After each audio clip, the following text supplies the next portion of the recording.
One of the most popular guests on the State of the Nation is Dr. Corne Mulder, and we are delighted to have him back on the State of the Nation. Corne, welcome back. Thank you, Mike. It's a real privilege and honor to be back. Slowly.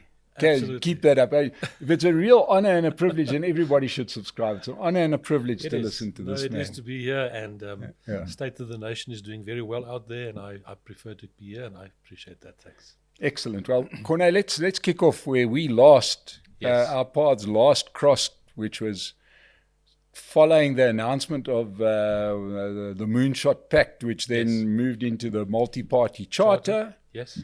And we did a live event together, and parts of that went viral. So thank you to everybody that watched that. That was great.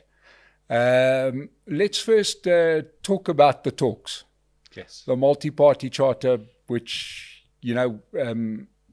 we both felt was very, very important for the future of the country. The talks happened, and then immediately it seemed like all the parties went back to war.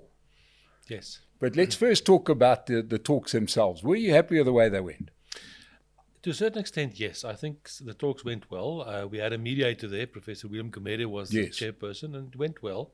And I think the parties that were there were committed to try and make this work. Now, you remember that before that, we had the Moonshot Pact, which was announced by the DA at their conference. Yeah. And I was skeptical about that because my position... a rather clumsy announcement, wasn't it? I really thought so, because my perspective from the beginning was one party cannot and should not do this. Yeah. It should be much broader, and you know my position in terms of civil society, etc. But with regard to the talks, I think it went well. Everybody was committed to make a success of that. And I was quite surprised in the negotiations there themselves. Each of the parties participating had 3 people representing each political party, the leader plus 2. So we were around that table and discussing issues and discussing things.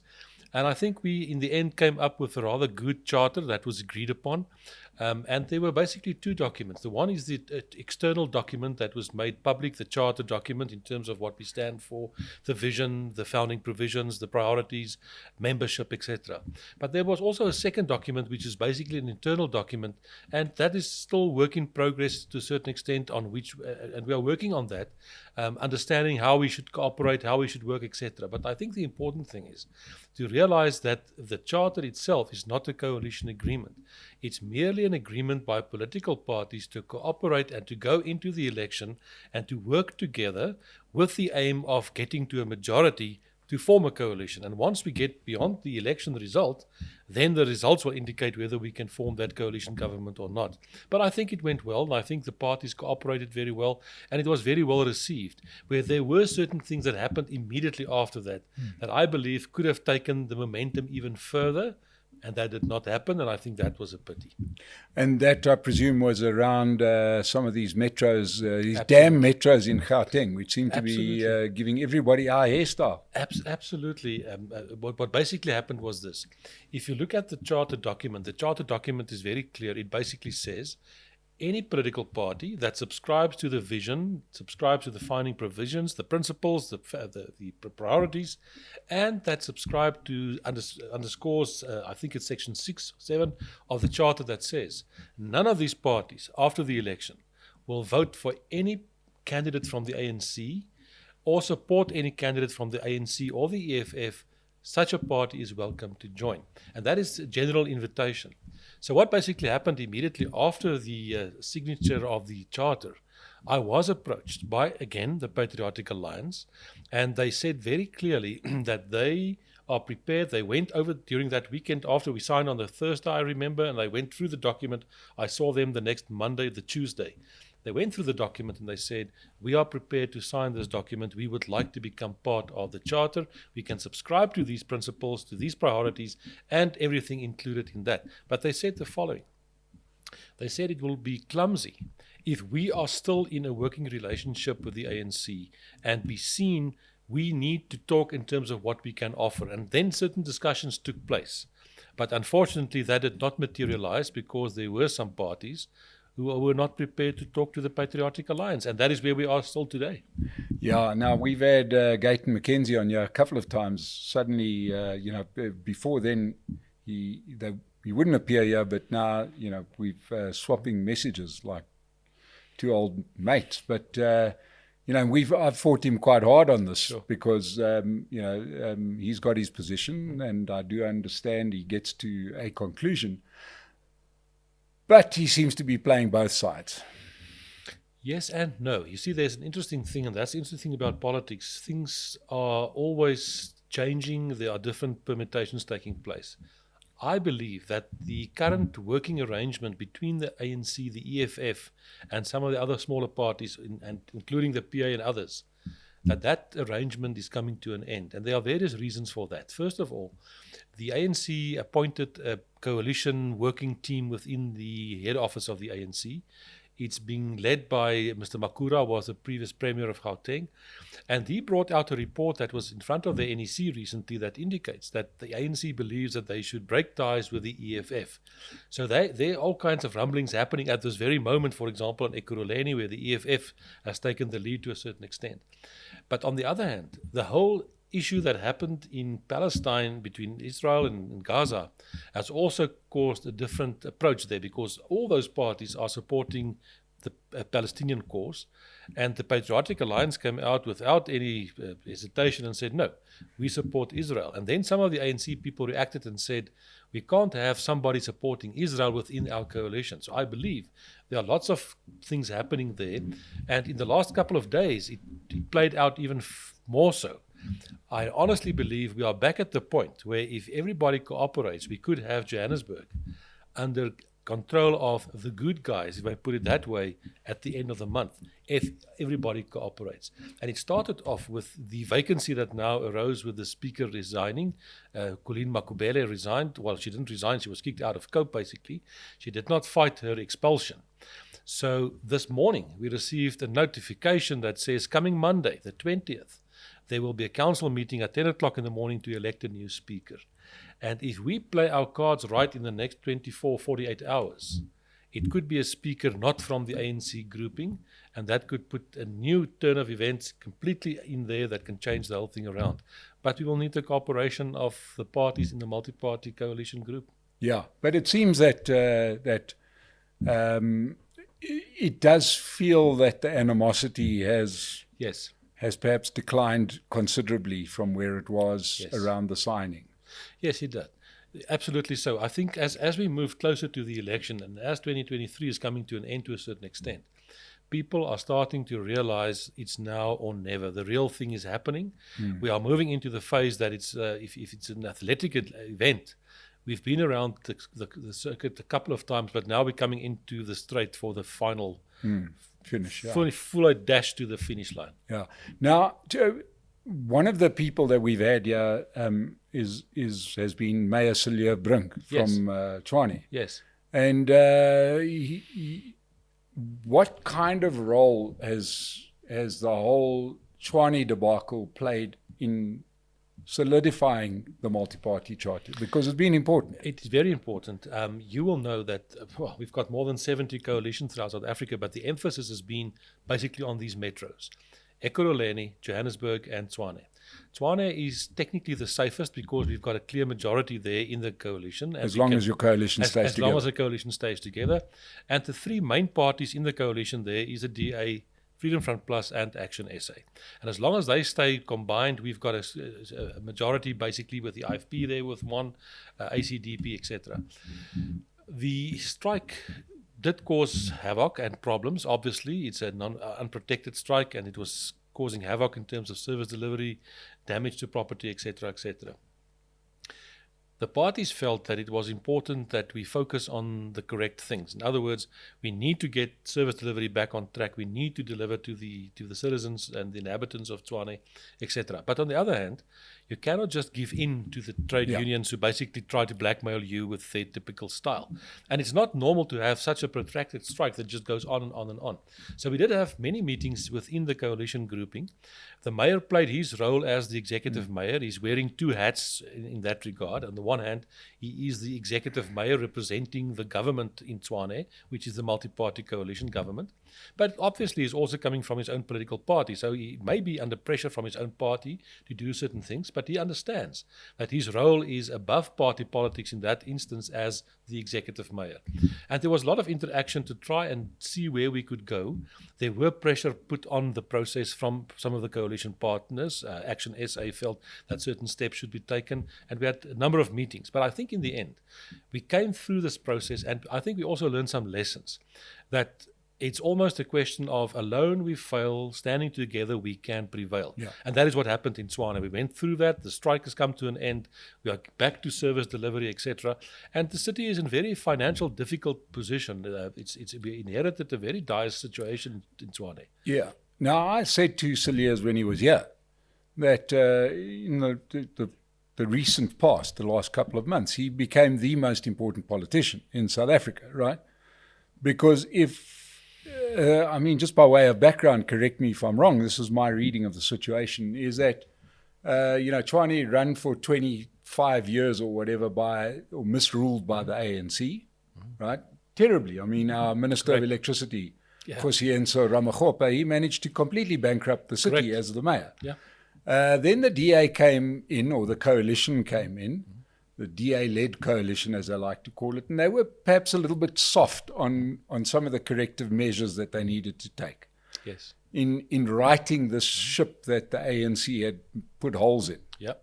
And Cilliers Brink had to literally stand back and fight. Correct. And I think a lot of people didn't quite understand it or didn't want to see it like that. It just seemed like, was this guy, and he didn't want to stick to an agreement that was there. But the point is that the agreement was unworkable. Yes. No, that's very true. We in the coalition immediately realized that a soft approach is not going to turn that ship around. But you're in a very difficult position because the government knows what it wants to achieve. But you have a civil service or municipal officials there that we have inherited to a very large extent. And some of them are excellent, qualified people that do an excellent job. But some of them are deployees from the previous government. So in some instances, you do find that you are being undermined. For example, there was a case during the strike that some of these trade unions, some of the big bosses were involved in some of the destruction of property things, and certain charges were laid, but the police is not acting on those. Yeah. So that's quite a big frustration. But Cilliers had to play a specific role, and the important thing, and that's why I understand the role he's played, was he did not try to play cheap politics and create the impression this is the DA, because it's not the DA. The DA is only so strong in that coalition as we as a united coalition can be.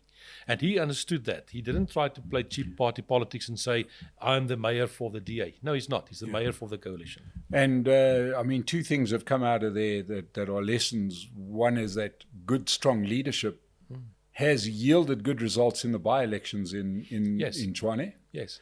And another thing is that if you are going to burn trucks, then don't use your government vehicle to drive the people burning the trucks to the trucks, right? Yes. Which is what happened in the city of Tshwane. I promise you this is not a comedy sketch. No, it's true. Right? One of the senior officials was using his official vehicle to go and burn trucks. Yeah. So, so moving along, it looks like Tshwane may give the multi-party charter the bit of heft that it needs. Yes. Joburg seems to be back in play. The ANC seems to be not sure what to do because these crazy alliances with one person party mayors is proving to be disastrous. Yes. And like I said to Gayton, it's all fun and games being in a coalition with the ANC until people start dying in buildings. Correct. And the roads start blowing up. Yes, absolutely. What happened was when we got beyond 2021, the local government elections, the emphasis were basically on local government and municipal coalitions, etc. As we are moving closer to the provincial and national election, it's almost if local government and those issues and local government coalitions were put a little bit on the back burner and the focus moved with the multi-party charter, etc., towards the election of next year. But the fact of the matter is, those metros and those coalitions have been elected for a 5-year term. that takes us beyond the election for provincial and national next year. It will take us to 2026. So you can't just ignore them. You have to continue with that process and continue to work on them, etc., etc. And now parties are looking at what's happened on local government, and they are making their bets and say, well, maybe this is good for us as a party, taking us into 2024. Maybe we should stay out of a government. Maybe we should try to turn things around, etc., etc. That may be very interesting to the different political parties, but in the end, it's the inhabitants, it's the citizens of these metros that suffer on a daily basis if infrastructure collapses and other things happen that you just now referred to in Johannesburg. My view is that we cannot stand back and say, well, let's put Johannesburg and the metros on hold. We'll deal with them after the provincial and national election. You can't do that. You can't expect the people out there to just pay taxes, sit back at home, don't get the services because parties do not want to get involved and make a difference now. My view is that the multi-party charter should get involved in Johannesburg as a utmost priority, take charge of the city. The inhabitants of Johannesburg knows where the problems come from. They will not necessarily blame a coalition that takes over now and try to turn things around. They know where it comes from, and they will give the coalition a chance to make things better. But I believe it will send a very strong signal out there to the rest of South Africa of what can be done and how we can be successful going into 2024 with a view of having success on national and in certain provinces. And specifically, if you talk about Johannesburg, my concern is we want to take charge of the province of Gauteng on a provincial level, provincial government. I still believe that Johannesburg is center in that process of taking charge of Gauteng. How do you take charge of Gauteng if Johannesburg, the city, the metro, is out of your reach? Yeah, and but what is needed then is, I suppose, that the leaders of the parties, especially the big ones, and especially the DA, let's name them, have to then back a mayor who may have to be, may have to break a few eggs to make this omelette. Correct. Because they sure as hell wouldn't back Herman Mashaba when he was being quite muscular. Yes. And they didn't overly back Mpopolatsi when she was fighting the fight. So, but yet they seem to back Cilliers Brink. Hopefully, it's not just because you had the majority. Hopefully, there has been a spine that's it's starting to build. I still believe it can be done in Johannesburg as well, and it will play out in the next 48 hours, because there are three options basically with regard to Johannesburg. The one is that the multi-party charter parties come to the party as early as Monday morning, cooperate with one another, elect a speaker from our grouping, take hold of the legislative arm of the city of Johannesburg, and once we've done that, then we can bring a motion of no confidence if the current ANC coalition doesn't collapse all by themselves. Because remember now, part of their strategy was, and they were propped up by a group of small parties, I think, with about 7 members. Colleen Makubela was basically the leader keeping that group together. She's gone now. Yeah. So that thing is going to collapse. The Patriotic Alliance has got their own ideas at this stage, which we have to follow, and we'll see where that goes. But we can have that government collapse, and we can take charge of Johannesburg. That's the first prize as far as I'm concerned. The alternative would be, and the DA will have to make their decision, is that the DA could take charge with the support of the other parties, and they will get that support. I can assure you that discussions has taken place in the last couple of days. They could take charge of the legislative arm of this council, meaning they could be a DA speaker, they could be DA chairpersons of committees, and they can keep the executive to account. But then the executive would most likely come from the other coalition parties, Action SA, the IFP, ACDP, even maybe the Patriotic Alliance. And the quid pro quo then would and should be that the DA then gives its support when it comes to the budget, when it comes to defeating motions of no confidence, and we can turn Johannesburg around. The alternative would be, and that is the strategy of the DA, which I completely disagree with, when they were not prepared to enter into negotiations after the signing of the accord or the charter in August, the DA took their own strategy, which I think is folly, and they said they're going to come with a motion to have the city dissolved. Yeah. Now, I'm putting pressure on them because they immediately launched a petition on social media. That's now almost 3 months ago. That petition does not have 6,000 signatures as we speak tonight.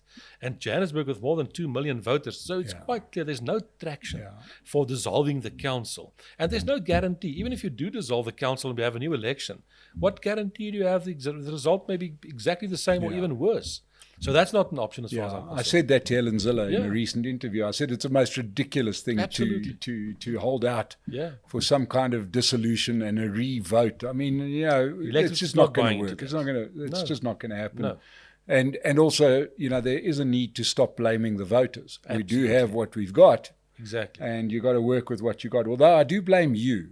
Sure. I'll tell you where I blame you, because Gayton McKenzie has said many times that you told him that to be in opposition without power is useless. You cannot make a difference, and all he's after is power because of you.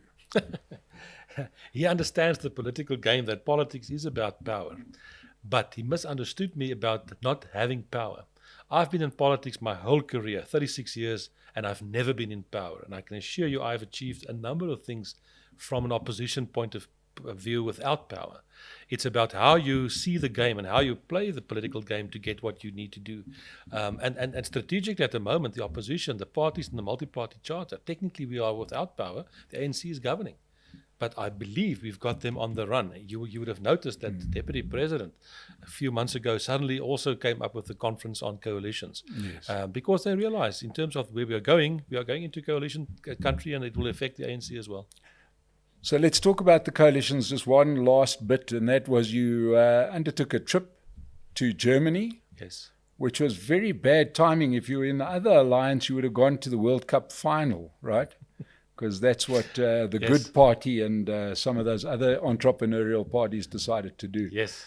But you went with a delegation to Germany to study coalitions. Not this time. Not this time. This time around, it was initiated by the Konrad Adenauer Foundation and some Okay. other institutes, and they took the leaders of the national leaders of the multi-party charter parties. So they went to see and what it was all about in terms of coalitions. I had the opportunity to go on a previous visit with a different delegation. Helen Ziller was part of that delegation at the time, Bantola Misa and some of the others. Subsequent to that, there was a visit also to Denmark to have a look at their coalitions, etc. So the group went, they came back, and I think they learned a couple of very valuable lessons in terms of what needs to be done. And I think different parties took different things out of that visit, if you listen to what the leaders are saying now. But I think the general mode and then what they took was positive. Yeah. Now, since we last spoke, we've seen the passing of Mangosuthu Buthelezi. Yes. We spoke to Velenkosini Tlabisa soon thereafter, and he seems to be, even though at that stage he was being desperately courted by the ANC. Yes. He assured us that he wouldn't take that particular offer. Yes. Do you think that that they will continue to resist the advances of the ANC? It's a difficult one, and it's not only with regard to the IFP, it goes to the other parties as well, because all the parties have two different dynamics playing out. The one is being wooed by the ANC or putting pressure on from whatever side. And then you've got the internal dynamics within a political party. Now, although a party is united, and this is what we stand for, and this is our apology, there come sometimes differences on strategy. And I think that goes also for the IFP, perhaps, I don't know. It could go for other parties as well. But as far as the leader is concerned and his delegation that I've interacted with, they are committed to the multi-party charter. They have signed. I've learned over the last couple of years, or let's say off more than 30 years, the word of the ANC, the word of the IFP, you can take to the bank. You can trust what they say. Yeah.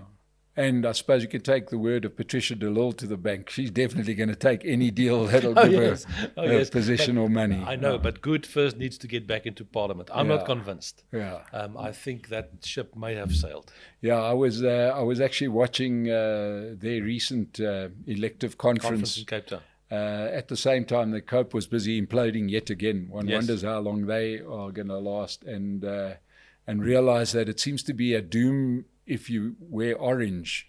Yes. That seems to be very bad for political parties. But let's get onto this talking politics, South African politics. South Africa doesn't exist in a vacuum. No. We have seen a confluence of events. I was noting the other day, and to some people that receive my newsletter, will notice that from the time that the ANC started to support Russia so muscularly, so openly, and now supporting Hamas so openly, they seem to no longer have any money problems. Well, yes, I absolutely. There are two things playing out there. The one is we don't know what the sources may be. That's true. On the other hand, the amount of money in the pool in terms of the funding of political parties was increased quite dramatically. And even though we've got a new formula, it still favors the ANC being the bigger party. So I think that plays a very strong role in that regard. And there may be some individual donors. We don't know. We'll have to see where that goes. But international politics and local politics are quite intertwined and interlinked. The ANC has made up their mind in terms of where they position South Africa is in terms of their historical perspective and friends and loyalties from the past during the struggle. And they look at our foreign policy in terms of their ideology. It's not so much what I believe in the best interest of South Africa. And they shouldn't take the United States for granted and think that they are dealing with fools. They are not stupid. Yeah. And they really thought they can just play the US with the AGOA thing and a little bit of this, a little bit of that. But the fact that the Minister of International Relations went off to Iran, that she called the leader of Hamas, etc., the US took note of that immediately. And after that, now they've come up with recalling the diplomatic staff in Tel Aviv, in Jerusalem and Israel. And the latest was the debate last week. We will vote on that on Tuesday to close the Israeli embassy in South Africa and to cut all diplomatic ties. And the ANC will find out. That will bite South Africa. It will bite the ANC, not only with regard to Israel, but also with regard to the United States and other places. Yeah, because the telling thing there is that none of the Arab countries, not one, took that route exactly. of expelling ambassadors or closing consulates. And there's a very dangerous catch-22 situation for the South African government, and I tried to explain that in a little time that I had in the debate this week. South Africa's got a diplomatic mission in Ramallah in the West Bank with the Palestinians. The South African delegation that is there, and South Africa wants to keep, the ANC wants to keep that relationship obviously going because their favorite is there with the Palestinians. But for that delegation of South Africa to do their job in Ramallah in the West Bank, they've got to fly into Israel and land at Ben Gurion Airport. And then they've got diplomatic passports being recognized by Israel to move through Israel, to go into the West Bank and to do their work in Ramallah. They don't stay in Ramallah. I know, I've got the information. All 6 of them stay in Israel, in Jerusalem and the surroundings. If the ANC now breaks diplomatic ties with Israel, those diplomats will no longer be allowed to land in Israel in Ben Gurion Airport. They will not be allowed to stay in Israel in Jerusalem. The only way for them to get back into Ramallah and the West Bank is they will have to fly to Jordan and then try to cross from Jordan into the West Bank over a bridge and a control point which is controlled by Israel. And it's rather unlikely that Israel will allow them to come back and go into Ramallah. So it's a small little thing, but that's typically what happens in terms of tit for tat. If you start pulling these kind of things, it might bite you. My concern is a worse one, that what is the signal being sent to the United States? And we know how strongly the United States feels about Israel, and that connection is untouchable. If South Africa continues to try and play the role and be part of the bad guys, the bad club out there, we love to be part of and support of Cuba and Venezuela and Iran, you can name them, but we want the investments and the money from the West. It doesn't work that way. Well, and I must declare to everybody that's wondering, I'm of Lebanese origin, and we have an interesting view on the whole Israel-Palestine situation, which is not as clear-cut as what people may think. Correct. It's a very complex issue with very clear good guys and bad guys. Yeah. But let's look at the local other local political happenings. We've seen a number of by-elections showing us some very interesting things. Yes.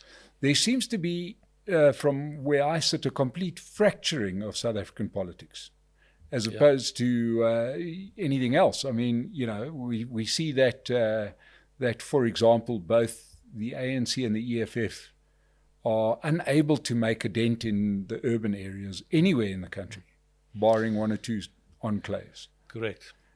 They're now purely rural and Yes. purely Limpopo and Mpumalanga by the looks of things. Correct. I believe the future of Africa, electorally speaking, and going into next year's election, is going to be played out in this urban areas, the metros, etc. We've got these large concentrations. Yes, the rural areas play an important role, but if the multi-party charter grouping succeeds in what I believe we can, by taking charge of KZN, taking charge of Gauteng, and taking charge of the Western Cape, that is basically the economic heartland of South Africa, and what is left basically are the more rural areas. And if you look at the by-elections, the ANC is in serious trouble. You can take any province. If you look what's happening in KZN, the IFP is making serious inroads into their support base and taking wards, and different election results are very constructive and positive for the IFP and very bad for the ANC. But it plays out in other places as well. Same with the EFF. The EFF support is coming down dramatically. I don't know if they've reached their ceiling. It's possible. We don't know. But their support is really coming down. If you look at some of these elections and by-elections, there's no real support. And then what typically happens in the run-up to an election, you always get a wide group and range of new players that steps up and say, but we are now going to register and we're going to participate. It happens every election. Some of them are not serious contenders, Mickey Mouse parties that will come and go.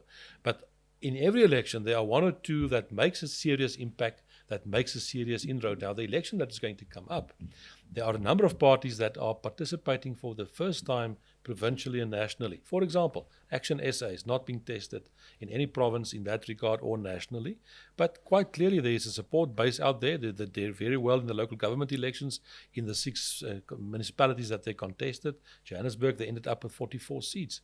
So that is a role player that will have an impact provincially and nationally. You have a Patriotic Alliance, the same. They haven't participated on the national scale. They've done local elections, etc. And once again, if you look at by-elections, the Patriotic Alliance is a factor whether anybody likes it or not. They are taking wards from the ANC. They've done that in Solplaatjie in the Northern Cape. They've done that in Johannesburg. But they're also taking wards from the Democratic Alliance and from other parties.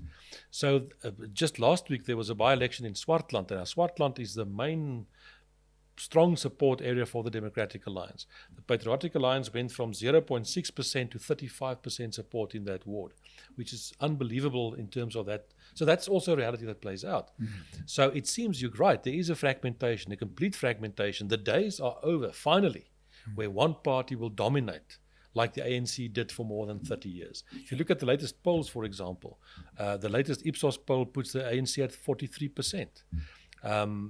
Nationally, and in some of the provinces even worse. So it's a fascinating election waiting out there. Anything can happen, and there may be a number of different permutations happening. Now, what does seem to be playing out in terms of the patterns, it seems to be that the thing most under threat, and this actually seems to be an international thing, is what you would call a broad church party. Right, because we're seeing that in America, where the Democratic Party or the Republican Party can no longer claim to own the left or own the right. No. In actual fact, those parties have become two parties under one umbrella, and that can't hold. Correct. You're seeing that in Britain, where the Conservative Party can't hold the right of the electorate, and the Labour Party struggling to hold the left of the electorate. There's these broad church that says, look, we see the world different, but we sort of like have a similar outcome in mind. We'll vote together, even though, I mean, it's now down to, I think you've got to, it goes hand in glove with the old days where you would watch, 3 or 4 channels free to air.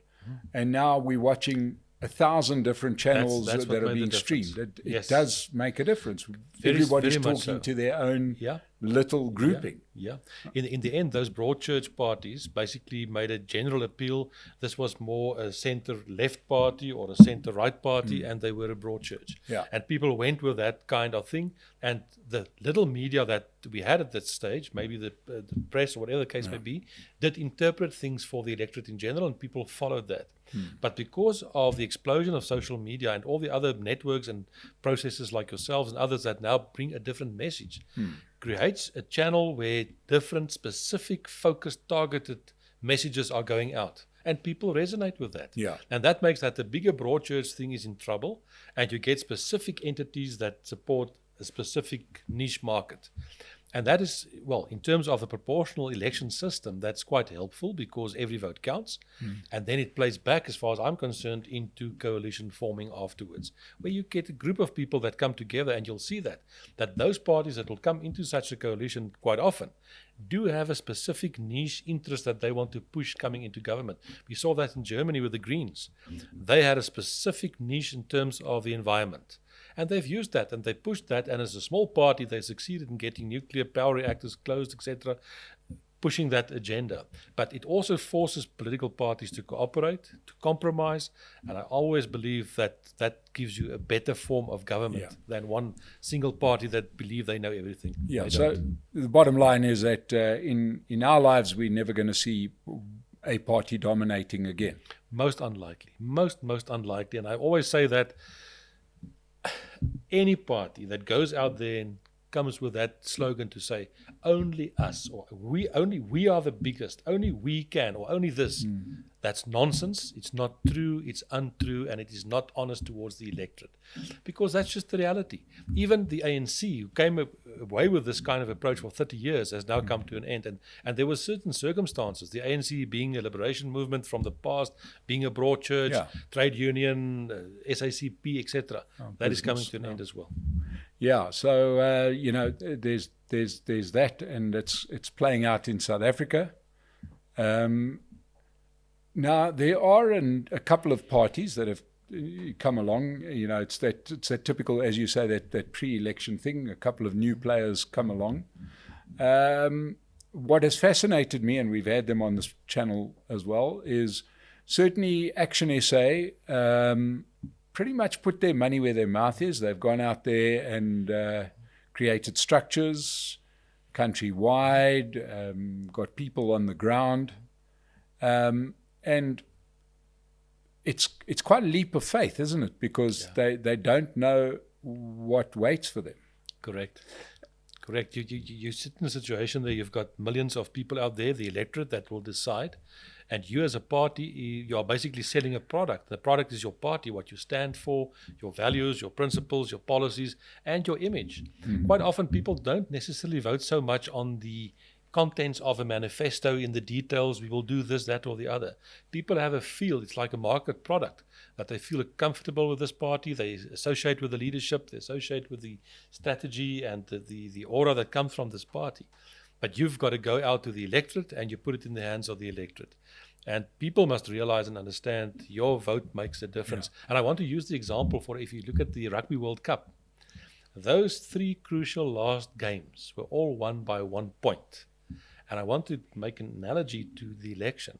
It's almost like 1 vote can make a difference, because every vote counts, it works out in percentages, and we don't know. And if you look at Parliament, for example, and that's what people need to understand, after the election, we will have a result, and that result will declare from the IEC to say, regardless what the parties did get or did not get, the next 400 people are now the elected members of Parliament. That's the crux, because those 400 people will then come together. They have to elect a speaker. They have to elect a president that steps into the position with all the powers that the Constitution gives him or her to put the cabinet together and to start governing. And the question will be, how does that 400 permutations work out? To govern, you need a majority. You need more than 200. So, while you're on this topic, you're a man with probably more experience than most in Parliament. I don't know if anybody's been there longer than you. No. But explain to the people out there, what happens if the ANC does squeak home 50% plus 1, let's say on their own or together with some of the entrepreneurial parties, Bantu Holomisa, Patricia de Lille, etc. It doesn't really matter. They are really just ANC in different colors. But what is the implication for governance when that happens? Yes. Well, I've been working my whole career, and I remember looking back after 1994, every 10 years we would have a debate in Parliament.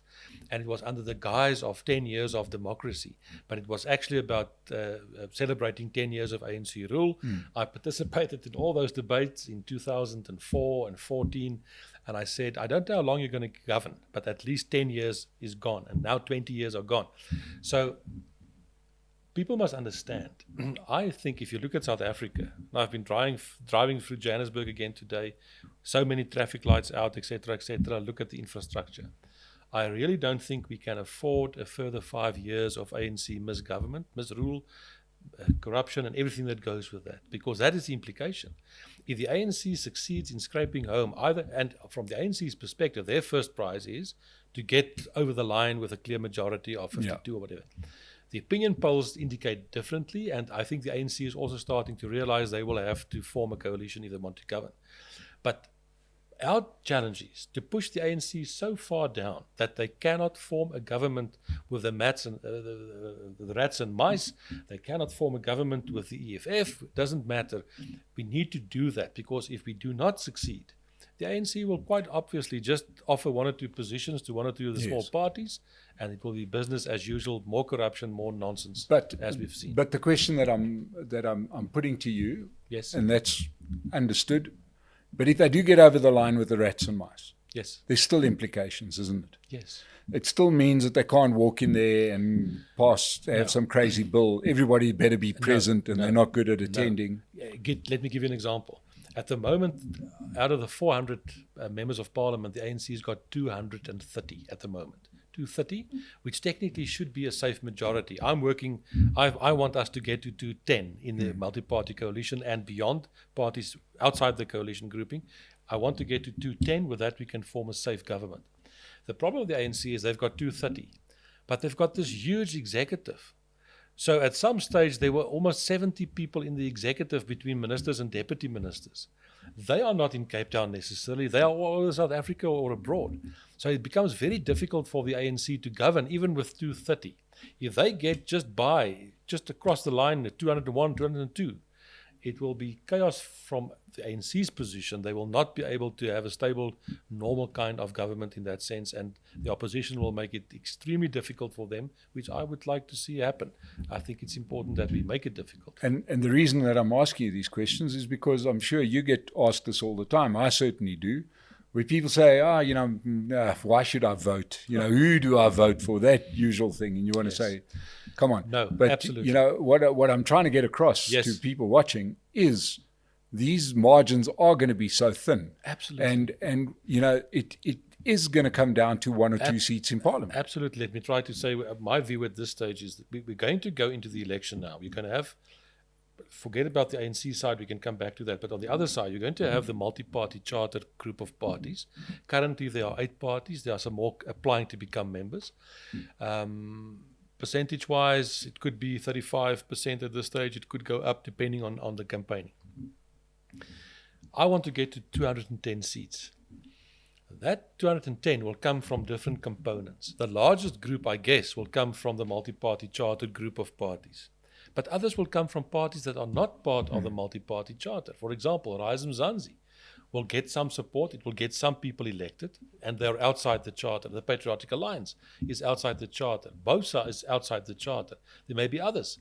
And in the end, we need to get all of that together from the charter, from outside the charter group, etc., to get us to a clear majority and put a coalition together at that stage, which will be a challenge. But what will be bad is if we end up with a situation where we cannot form such a grouping on the one hand, the ANC can't put it together on the other hand, and you end up with one party with 5 seats, and you create a kingmaker that misuses that power to try and do what they would like to see happening, and it will cause some of the unstable things that we've seen in some of the metros. We need to try and prevent that. But the important thing is, yes, every vote counts. My appeal would be for people to go out and vote. You have to go out and vote. Try to avoid, I would say, some of the rats and mice parties. Don't waste your vote in terms of voting for a party that may end up there with 1 seat. That 1 seat may make a difference, there's no doubt. But it would be preferable to identify the A-team players, if I can put it that way, and I can give you a list of who I believe the A-team players are at the moment and who will be. But let's vote for them. And you've got a credible record of governance or of being in politics for many years. You've got some credible leadership. You've got some credible structures. Those are serious parties, real political parties. It's not me, my wife, and the fax machine, and I go on a folly and hope people vote for me and causes problems. But people need to go out and vote. Because as we've seen with Patricia de Lille and Bantu Alamisa and Cope, when you have these small parties, it's just so easy to pay off one person. Well, that is what's playing out. That is what we see, what is playing out at the moment. That's why you end up in Johannesburg with a mayor from a very small party, Al Jamaa. That is not the will of the electorate in Johannesburg. It should either be from somebody in the ANC grouping or on the coalition grouping on the other side. Yeah, that's exactly what happens. Corne, Mulder, it's been a pleasure. I hope everybody out there has enjoyed it as much as I do. Really, best of luck with all the work you're doing.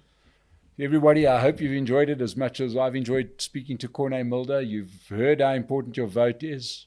Make sure you use it. If you haven't registered, go register. Thank you for joining us on the State of the Nation. We'll see you again next time. Thank you very much.